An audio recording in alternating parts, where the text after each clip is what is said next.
আলহামদুলিল্লাহ নাহমাদুহু ওয়া নুসাল্লি আলা রাসূলিহিল কারীম আম্মা বা'দ ক্বালা আল্লাহু তাআলা ফি কালামিহিল মাজিদ আল ফুরকানিহিল হামিদ আউযু বিল্লাহি মিনাশ শাইতানির রাজীম বিসমিল্লাহির রহমানির রহিম ইন্না নাহনু নাযালনায যিকরা ওয়া ইন্না লাহু লাহাফিজুন সাদাকাল্লাহুল আযীম ওয়া ক্বালা রাসূলুল্লাহি সাল্লাল্লাহু আলাইহি ওয়াসাল্লাম খায়রুকুম মান তাআল্লামাল কুরআনা ওয়া আল্লামা আও কামা ক্বালা আলাইহিস সালাতু ওয়াসসালাম ইন্নাল্লাহা ওয়া মালাইকাতাহু ইউসাল্লুনা আলান নাবী ইয়া আইয়ুহাল্লাযীনা আমানু সাল্লু আলাইহি ওয়া সাল্লিমু তাসলিমা বালাগাল উলা বিকামালিহি কাশাফাত দুজা বিজামালিহি হাসনাত জামিউ খিসালিহি সাল্লু আলাইহি ওয়া আলিহি লা ইলাহা ইল্লাল্লাহ লা ইলাহা ইল্লাল্লাহ লা ইলাহা ইল্লাল্লাহ মুহাম্মাদুর রাসূলুল্লাহ। সকলেই পড়ে সাল্লাল্লাহু আলাইহি ওয়াসাল্লাম।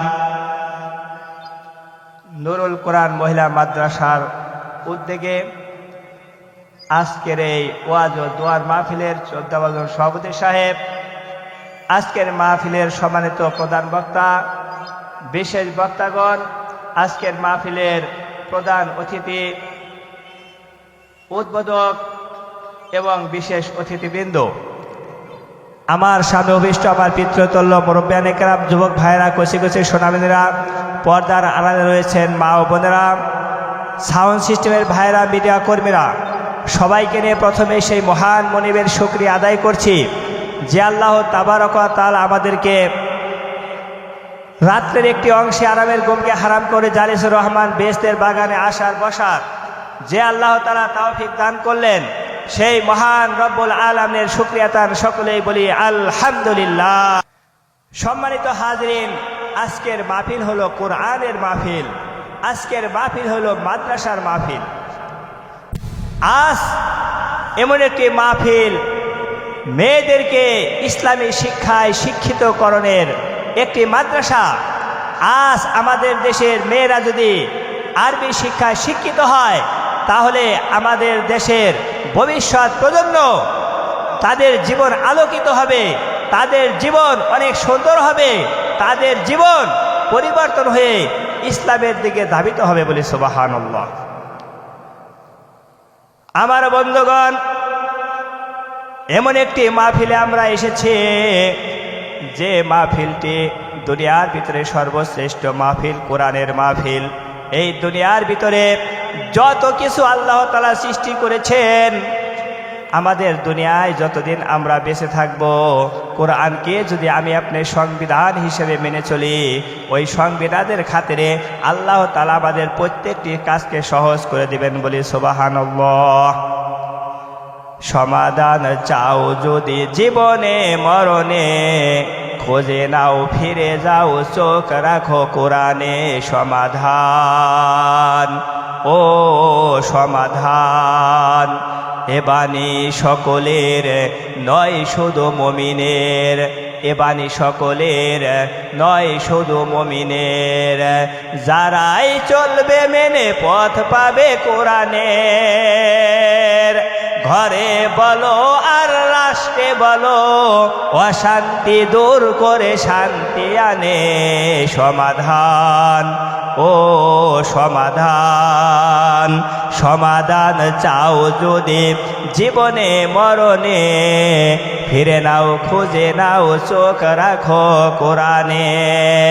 আমার ভাইরা, আমার বন্ধুগণ, আমাদের দেশের যদি মেয়েরা শিক্ষিত হয়ে যায়, আমাদের মেয়েরা যদি কোরআনের শিক্ষায় শিক্ষিত হয়ে যায়, তাহলে আমাদের দেশে বড় পীর আব্দুল কাদের জিলানী রহমাতুল্লাহি আলাইহির মতো ওলির জন্ম হয়ে যাবে।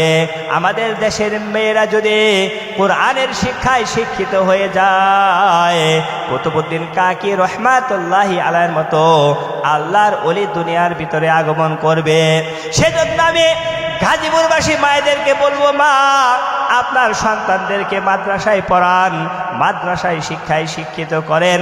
আপনি দুনিয়ার বুকে যেমন শান্তি পাবেন, যখন আবার আপনার মৃত্যু হয়ে যাবে, ওই পরকালীন জীবনেও আমি আপনি এই সন্তানের উসিলায় বেহেশত লাভ করতে পারবো বলি সুবহানাল্লাহ। আল্লাহ তাআলা পবিত্র কোরআনুল কারীমের ভিতরে ইরশাদ করেন, ইন্না নাহনু নাযালনা যিকরা ওয়া ইন্না লাহু লাহাফিজুন। বলি আল্লাহু আকবার। আমার বন্ধুগণ, আল্লাহ তাআলা বলেন, আমি এই কোরআন অবতীর্ণ করেছি মানুষদেরকে হেদায়েত করার জন্য। আমি কোরআন নাজিল করেছি, এই কোরআনের হেফাজতকারী আমি আল্লাহ নিজেই বলি সুবহানাল্লাহ। এই কোরআনকে ধ্বংস করার জন্য যুগে যুগে অনেক অপচেষ্টা করা হয়েছে, অনেক ধরনের ষড়যন্ত্র করা হয়েছে, এরপরেও আল্লাহ তাআলা এই কোরআনকে হেফাজত করেছেন বলে সুবহানাল্লাহ। যদি আগুন লেগে ধ্বংস হয়, যদি আগুন লেগে ধ্বংস হয় পৃথিবীর সব বইয়ের দোকান, তবু বিশ্ব থেকে হারাবে না পবিত্র কোরআন। আল্লাহু আকবার বলি। পাকিস্তানের সামরিক শাসক জিয়া মোল্ল বিমান দুর্ঘটনায় ভাই বিমান পড়ে ছাই হইল, পবিত্র কোরআন পড়ে নাই। বলে আল্লাহু আকবার। পাকিস্তানের সামরিক শাসক জিয়া মোল্ল বিমান দুর্ঘটনায় ভাই বিমান পড়ে ছাই হইল, পবিত্র কোরআন পড়ে নাই। একটি করে কোরআন পড়লে, একটি করে পড়লে কোরআন, একটি করে পড়লে কোরআন আগুনের তেজ। আজ বিশ্ব জুড়ে লক্ষ কোটি কোরআনের হাফেজ। তারা জীবন দিয়ে রক্ষা করবে, তারা জীবন দিয়ে রক্ষা করবে পবিত্র আল কোরআনের মান। বিশ্ব থেকে হারাবে না পবিত্র কোরআন। বলি আল্লাহু আকবার। আমার ভাইরা, আমার বন্ধুগণ, এই কোরআন এমন একটি কিতাব, এই কোরআন এমন একটি কিতাব, এই কোরআনকে আমি আপনি যদি ভালোবাসি, আল্লাহ তাআলা আমার আপনার সম্মান বাড়িয়ে দিবে। কোরআনের ধারক বাহক যারা দুনিয়ার বুকে রয়েছে, তাদেরকে আমি আপনি যদি সম্মান করি, তাহলে আল্লাহ তাআলা আমার আপনার সম্মানকে আরো বাড়িয়ে দিবে বলি সুবহানাল্লাহ। এই কোরআন এমন একটি কিতাব, দুনিয়ার ভিতরে আল্লাহ তাআলা এমন কিছু নিয়ামত দান করেছেন, যে নিয়ামতগুলোর দিকে আমি আপনি যদি সুদৃষ্টিতে তাকাই, তাহলে আল্লাহ তাআলা আমার আপনার আমলনামার ভিতরে নেকি দিয়ে দিবেন বলে সুবহানাল্লাহ। তার মধ্যে একটি হলো নাজারা ইলাল কোরআন।